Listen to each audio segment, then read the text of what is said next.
राष्ट्रीय आरोग्य अभियानाअंतर्गत महाराष्ट्रात सन 2014 मध्ये म्हणजेच सुमारे 7 वर्षापूर्वी सुरू झालेली 108 रुग्णवाहिका सेवा सुरू करण्यात आली होती। राज्यातील दुर्गम भागात पोहोचण्यासाठी व सामान्यांनाही जलद आरोग्य सेवा मिळावी म्हणून ही सेवा सुरू करण्यात आली होती। यंदा मात्र अमरावती जिल्ह्यातील मेळघाटात बीव्हीजी ग्रुपच्या रुग्णवाहिकेद्वारे अफलातून कामगिरी केली जात असून रुग्णांसहित आरोग्य कर्मचाऱ्यांचे जीव धोक्यात आले आहे। प्राप्त माहितीनुसार बीव्हीजी ग्रुपच्या रुग्णवाहिका अमरावती जिल्ह्यापासून तर मेळघाटपर्यंत धुळघाट रेल्वे, सीमाडोह, चुरणी, चिखलदरा, हत्रू, बिजूधावडी, बैरागड, काटकुमच्या रुग्णांकरिता सेवा देत असून काही दिवसांपासून या रुग्णवाहिकेकरिता इंधन म्हणून डिझेलची सोय अमरावतीमध्येच कंपनीच्या सुपरवायझरद्वारे केली जात आहे। तब्बल 80 लिटर डिझेलची कॅन रुग्णवाहिकेमध्ये 24 तास वाहतूक केली जात आहे। गंभीर बाब अशी की घाट वळणाच्या मेळघाटातील रस्त्यांमध्ये सुद्धा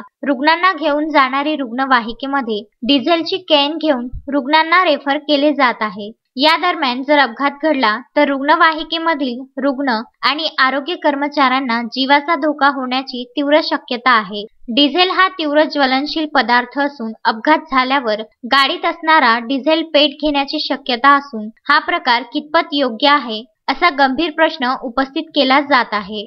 धारणी इथून विदर्भ न्यूज करिता तस्मीन शेख, जुगल किशोर जयस्वाल, सुलेमान मेमन यांचा हा विशेष वृत्तांत।